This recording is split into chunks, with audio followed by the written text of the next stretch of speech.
What was unclear now is clear, because the world, the universe, and truth are far bigger than the thoughts that you and I have accepted.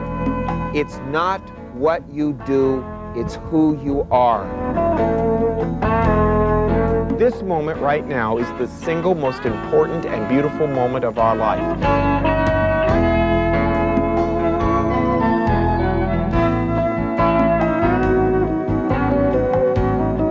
Be in this moment, play in this moment, have this moment, live this moment. Want what's happening now. We begin to see that life is not so serious, that we're here to enjoy this experience of life through the tears, through the sadness, and through the fears. Every stream in life, every experience of life is leading me to the ocean of my existence. It's awesome stuff to live. Oh, Buddha! We don't need to do anything. There is no place else to be but where we are.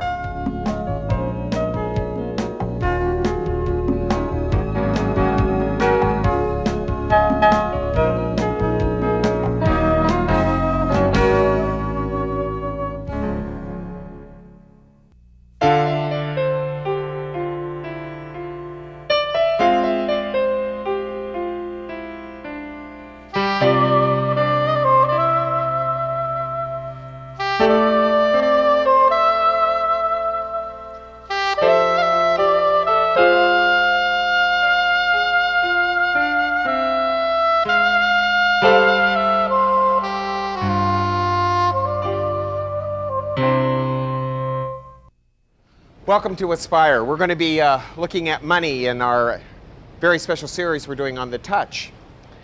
Everybody wants money, but nobody understands exactly what money is. And money is spiritual. Everything in this life is spiritual, believe it or not, even money. But people look at money as a necessity, as a god. It's said that money is the root of all evil. I don't think money's the root of all evil. I'm going to look for some toys here, excuse me. You know, for any of you who really know me, I collect Batman toys. But I don't see anything here. But I do see something I like, electronical stuff. So come follow me, we'll talk about money. What would you say is your relationship with money? People don't usually think in terms of having relationships with money. They think in terms of what they want money to do for them. They think if they have enough money, that they can do anything they want. To them, it represents the idea of freedom. But like everything in life, especially money, money is about a spiritual relationship that we're having inside of ourselves. I don't believe money's the root of all evil. I believe desire is. What we do with our money, how we relate to it, and the spiritual bond that we have with it is crucial to our life. What would you say your relationship is with money? Is it good? And would you measure it being good because you have a lot of it? Or is it bad because you would measure that you don't have a lot of it?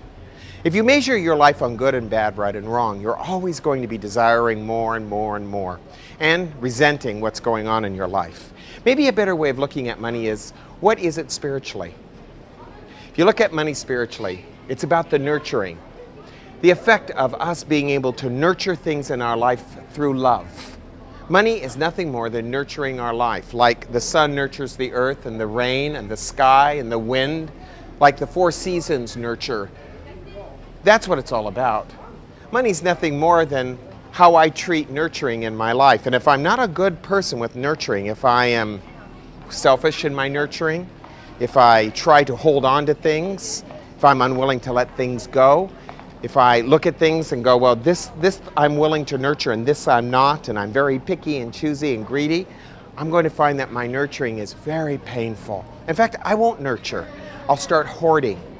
And when I start hoarding, I start losing what it is that money means.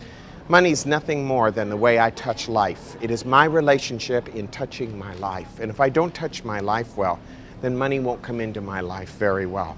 There's a lot of us who are afraid of money. And we're afraid of nurturing. It's one of the interesting things about our society. We aren't taught how to nurture anything in this life. We are taught how to grab and take. We are taught how to deceive ourselves. But nurturing? How do you nurture something? How do you care for it? Do you give it what it needs? That's part of nurturing. But there's more to it than that. And I'd like to share that with you on this program. I'd like you to consider 3 things about the way we use money and how unnurturing it can be. We have an attitude about money that is about ignorance, arrogance, and fear. Those 3 things are very painful in our life. Our ignorance about money and what it represents, how to use it, how to let it help us but not make it a god in our life. Our ignorance about money on how to get it and have it and use it. Our ignorance about how it's acquired and what it can do for us and where it even comes from. And then of course there's the fear of it. The fear of not having enough. And some people are even afraid of having too much. I've never had that problem. But I have struggled with the idea of being afraid of not having enough. I think that's been something in my life that has taught me so much about who I am and what I am. I'm afraid to nurture sometimes. I'm afraid I don't know how, or I'm inadequate in my nurturing. When I found that to be true, then I found I was cut off from money. And I used it maybe arrogantly or unwisely. I used it maybe in a way that was ignorant. And it caused me tremendous misunderstanding. Money used wisely is like rain. Money used wisely is like the sun. Used well, it can do many things. If used improperly, if it's used without a sense of spiritual connection as to what it really is, it can destroy our life. But it isn't the money itself. It's the ignorance and the arrogance of the way we treat ourselves that makes it so difficult. I want you to understand, money isn't the root of all evil. The ignorance that doesn't allow me to use it well is the evil that I suffer from, that you suffer from. And what we're going to look at in this program is how to overcome some of that and use money in a way which is very powerful, very meaningful. Don't go away.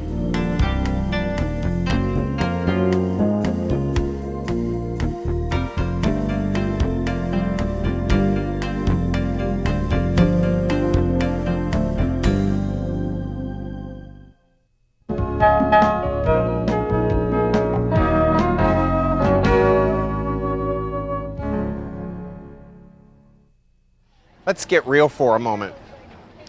People say that money can give them a lot of pleasure, get them out of trouble. It can also get them in a lot of trouble. It all depends on how you want to use it and the way you want to use it. Money's not the root of all evil, as I said before. It's the root of all evil, the desire and the way we use it. It's just like our life. Our lives are not evil. They're not bad. It's the way we use them. And money is a way in which we extend the life force out. Use the life force well, the money will be used well. You have a rigid sense of right and wrong, good and bad. You then do not extend the life force. You hold it, you grab it, you limit it. And then pretty soon before you know it, you don't have any more life. Life is about giving ourselves to it, not holding it, hoarding it. And life with money is the same way. Money is nothing more than the extension of my love, my affection, my caring, my nurturing, or the lack of my nurturing. It all depends on me and how aware I am of my spiritual connection with money. People are very strange about it. They can't play with it, they can't enjoy it, and they fear it. We're here in Santa Barbara. I love Santa Barbara. I grew up here. Paso Nuevo. This is a wonderful place. It's a new shopping center. I know very little about it, and I am looking for some toys, and I found them. They're over here. Come follow me and we'll talk a little bit more. So if you get right down to it, money isn't the root of all evil. It's just the plaything of a lot of us who don't know really what money's all about. We use it foolishly, we use it arrogantly, and sometimes we use it ignorantly. This stuff is so interesting. All it basically is paper. And yet we live our life around this paper. We make this paper the sum and substance of our happiness, of our fulfillment, of our gratification. Our relationship with this stuff is really important, and yet we don't seem to get it. We think how much of this stuff we have is what's important. It's not how much of this we have, it's the way we touch it. If I touch it with my greed and my insecurity and my fear, no matter how much of this stuff I have, it will turn my life to sheer ruin. No matter how little of this stuff I have, if I touch it correctly, well, in a funny kind of way, I guess we can multiply it and make it something very special. We can do more with it than what $1 can do. because there's some compassion to our work, and there's some care in the money, and there's some care in our hearts, and that's what makes all the difference in the world. I know lots of people who have lots of money, and their money is, so to speak, the prison of their life. They don't do anything unless they check the cash flow. I remember once, even my own father took me on an outing once to the stock exchange, as if I could care to watch all the stocks go by. What was that? I wanted to go to the zoo. I wanted to go to Disneyland, not watch the stock exchange. There's a lot of people who are like that. Money is everything to them.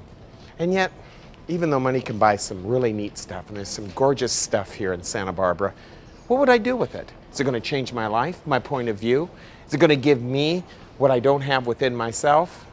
I don't think so. But a lot of people think it will.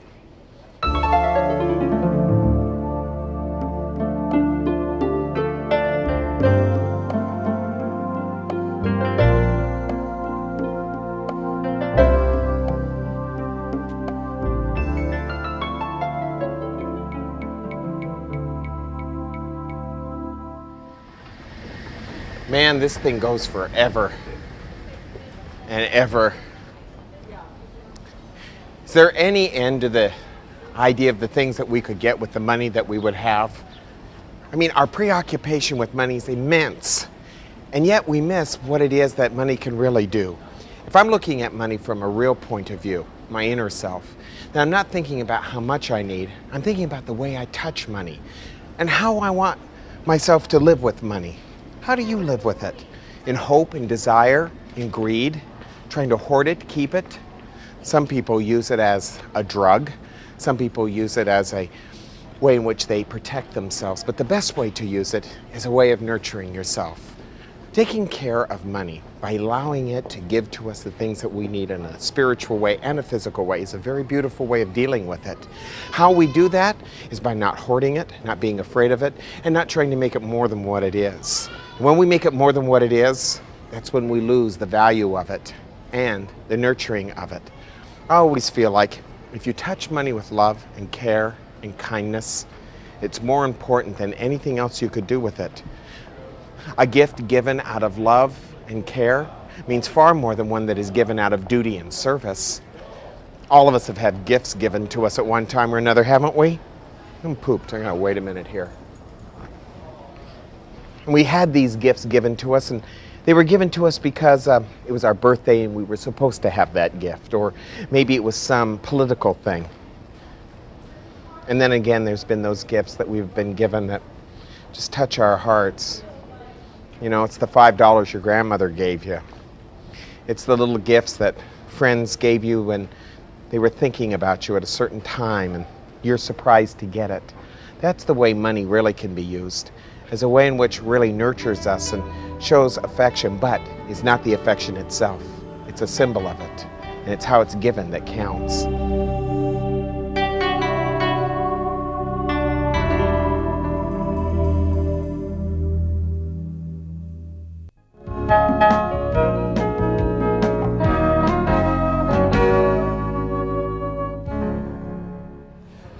Well, if you're ready for a little bit of an attitude adjustment on money, and you're willing not to allow yourself to fall into the trap of wanting to get more money, then I can help you understand your relationship with money a little bit and how to improve that on a spiritual level, so to speak. Remember, everything in life is spiritual, like it or not. I'm still looking for something special here. I'll find it. We're on State Street in Santa Barbara now.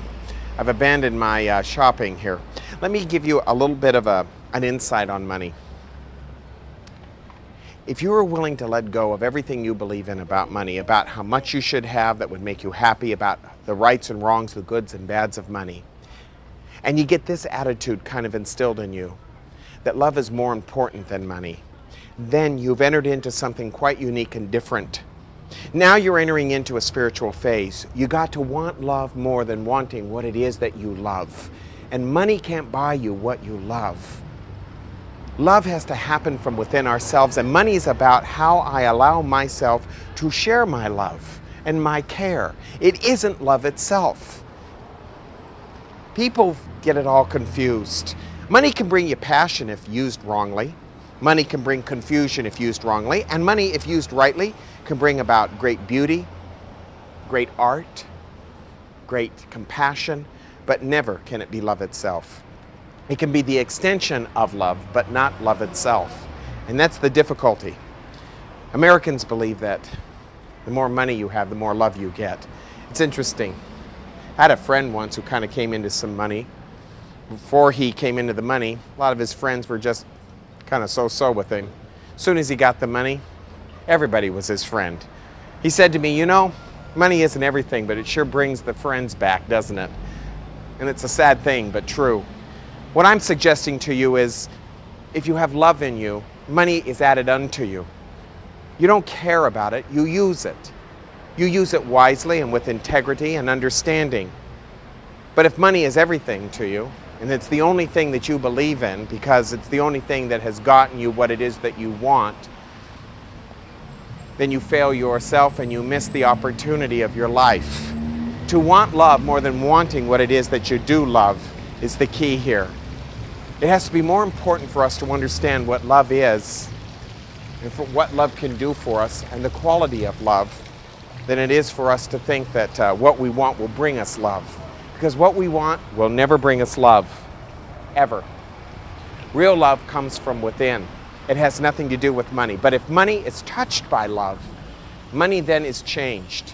Now we look at money from an entirely different point of view. It is the servant of something greater, something more beautiful, and something real. And then there are those very special moments where you find what you've really always wanted. And this is something that's been hard for me to find, and I find it here in Santa Barbara, no less. And money has nothing at all to do with the value of this. It's the fun of finding it and the fun of playing with it. And that's the second thing I want to talk to you about with our money things. You know, we have this issue about seriousness with money. We make money everything to us. You know, I've got a collection of Batman stuff.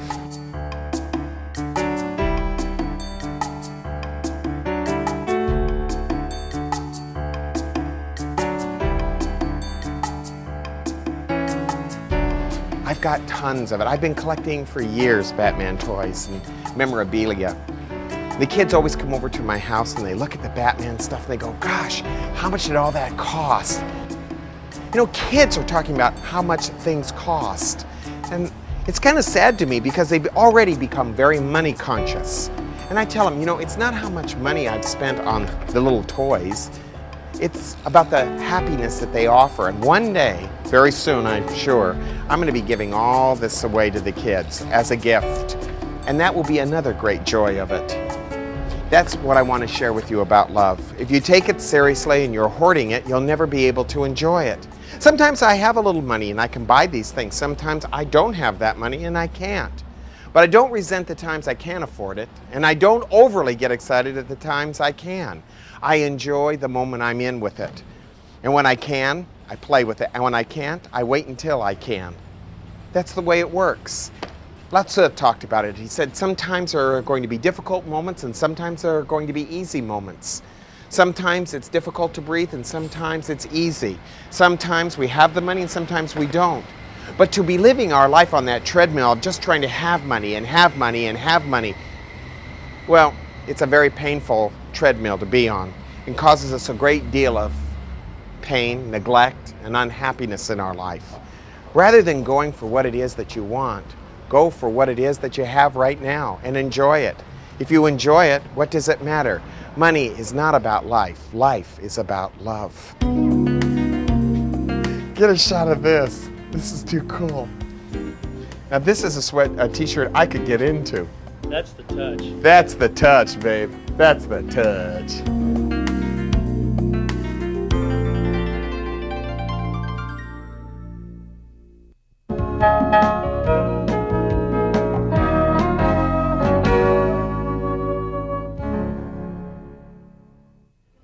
Well, I hope I was able to help you a little bit with the insight on money. Had fun shopping, but more than that, it was the playfulness of money, not taking it seriously, and yet using the energy of money in a way which helps us, in a way which, well, enhances our life instead of takes away from our life. Have you ever thought about how serious you've been about money and how you've worried about it? I have. And then after a while I look at how I've worried about it and I've asked myself, why are you doing that? It's only money. It's the energy of life, and there's plenty of that energy. What I have to do is not confine it within myself to dollars and cents, right and wrong, and amounts. What I have to start doing is working with myself on the energy and the level of my feelings. If I feel touched and moved by what is going on inside of me and want love more than wanting what I think will bring me love, I open up a whole new field of energy. That field of creativity and energy brings in so much to us. So don't look at money as dollars and cents. Don't limit it like that. Look at it as seeds that you throw out into the garden of your life. And you nurture those seeds with soil, and you nurture them with sun and rain and wind. And then pretty soon those seeds start to bring forth great beauty. Then you share those seeds, because really money is a way in which we caretake our life. It is a custodial point of view, not one of ownership, because you own nothing with money. You will participate in life through love, not through money. And money can only help us be good custodians of what's around us as well as what's within us. If you understand that aspect of your life and can feel that aspect, it'll change your life. Now money won't be the issue, and it won't be amounts. It'll be you. And from out of nowhere, money comes. I don't know how it happens, and I don't want to even think about how it happens. All I want to do is remain in that space where I'm receptive to the energy of what love and money are with each other. If you're not careful, you'll allow money to make you cynical and angry and afraid in your life, and before you know it, the only things you'll do is what you can afford, and if you only do what you can afford, you'll do so little. Let money set you free by not concentrating on amounts. Concentrate on the way you touch it, the way you give it, and the way you use it. What was unclear now is clear, because the world, the universe, and truth are far bigger than the thoughts that you and I have accepted. It's not what you do, it's who you are. This moment right now is the single most important and beautiful moment of our life.